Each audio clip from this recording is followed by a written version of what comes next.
Hello guys, hope you are doing well. In this video I'm gonna solve the last 10 questions of the sheet which I have shared with you.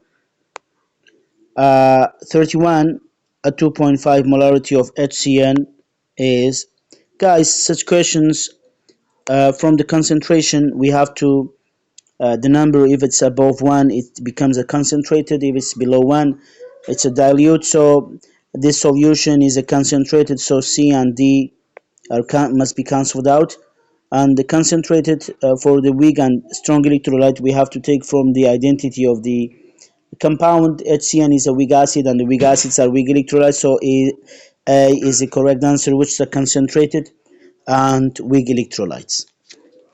The 32, the same type of question. 0.001 molarity is below 1, so it's a dilute. A and B must be cancelled out, and H3ASO4 is a weak acid and weak acids are weak electrolytes, so dilute and weak electrolyte is the correct answer. 0.75 molarity of strontium hydroxide. 0.75 is dilute, so A and B must be cancelled out, and among the C and D, strontium hydroxide is a strong base and the strong bases are strong electrolytes, so D is the correct answer. Which of the following is not a colligative property? Of course, molarity is not a colligative property, and the other osmotic, vapor pressure, and freezing point are all colligative properties.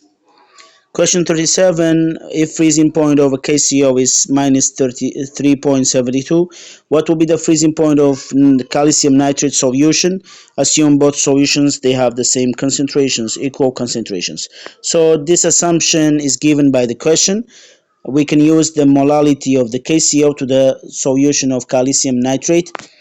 So first let us calculate the molality of KCO solution, and guys, the molality of the solution is equal to the delta TF divided by the KF multiplied to the ion factor of that solute, the KF and ion factor.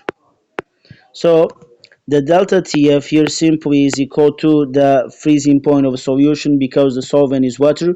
Whenever the solvent is water, the freezing point of solution is directly equal to the delta TF minus 3.72 Celsius divided by the 2 multiply 2 is the ion factor of KCl multiply minus 1.86. So you'll get 1 molar. The molality is 1.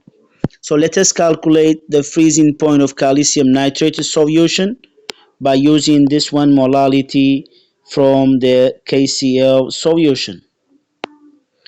The molality of calcium nitrate is equal to 1, because we have got an assumption from the question that states their concentrations are equal.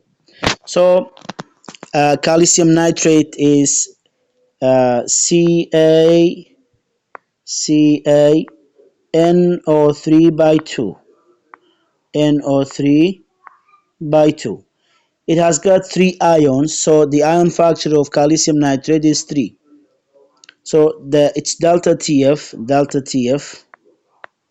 is equal to Kf, which is minus 1.86, multiplied to the molality, which is 1, multiplied to the ion factor, which is 3. So 3 multiplied minus 1.86, you'll get minus 5.58 Celsius, and D is the correct answer. In which solution delta TB is equal to 2 kb? Guys, as you know, the delta TB is equal to molality multiply the ion factor and multiply the kb. Multiply the kb.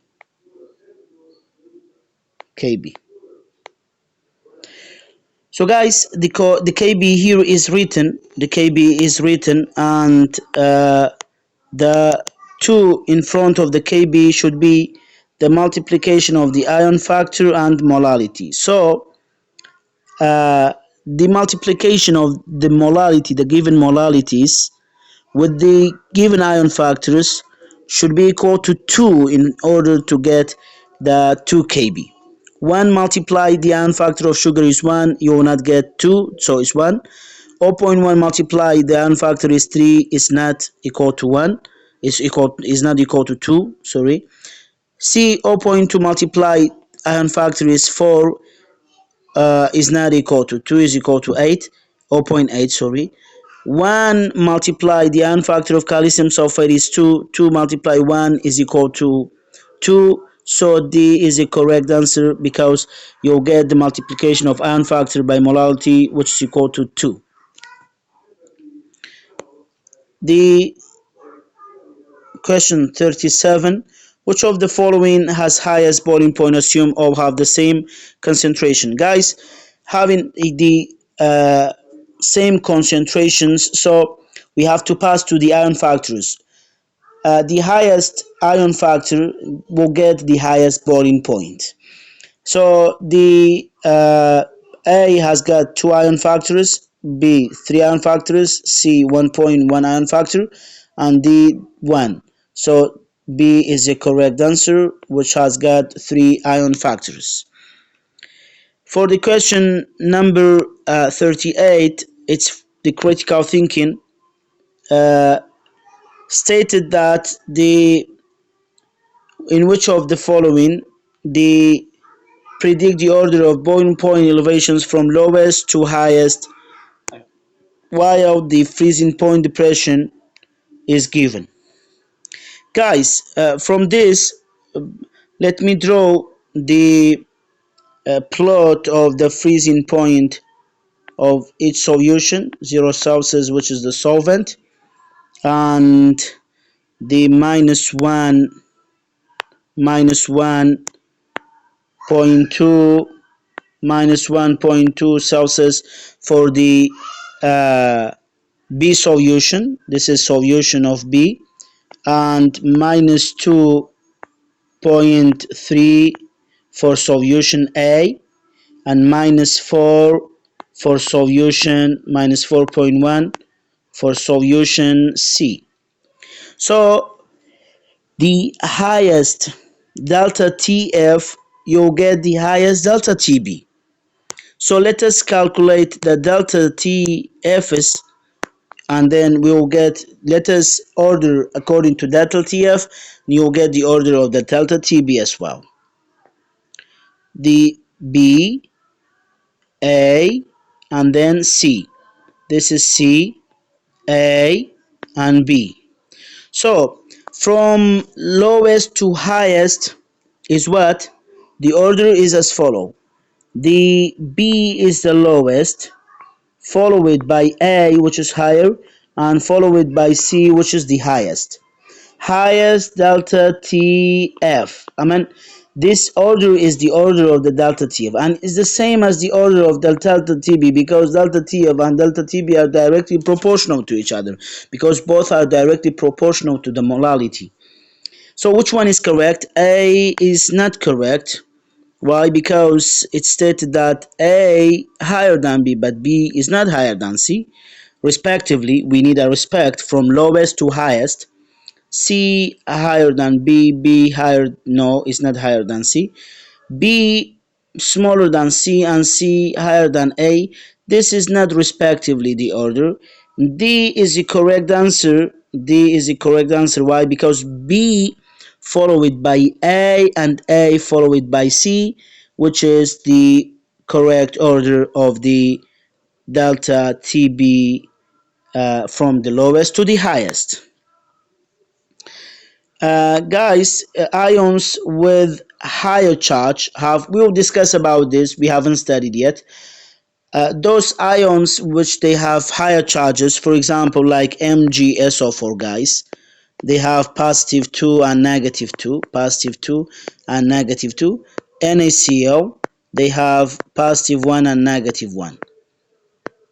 So the those they have higher charges like MgSO4 compared to the NaCl than ions with smaller charges. As the charge increases, there will be a higher attraction force between the ions. As the attraction between the ions increase, there will be lower effective concentration of the solutes in the solution. So ions with the higher charge, they do have a lower effective concentration than the ions of a smaller charge. The last question, which is 2 moles of non-electrolyte solute is given. Dissolve it in what? Dissolve it in 1 kilogram of unknown solvent. The solution freezes at 7.8 Celsius below its normal freezing point. Below its normal freezing point, that means this must be negative. What's the molar freezing point constant of the unknown solvent? Guys, the molar freezing point constant is the requirement, which we mean the Kf. Kf is equal to its non-electrolyte. Non-electrolyte, we do not have iron factor. The iron factor is 1. So is equal to Kf is equal to delta Tf divided by the molality. Divided by molality. The molality, we have got 2 moles here. 2 moles. Divide by 1 kilograms, you'll get the 2 divided by 1, you'll get 2 molality. So the denominator is 2. Because 2 moles divided by 1 kilogram, you'll get 2 molality. And the solution's freezing point is minus 7.8 Celsius.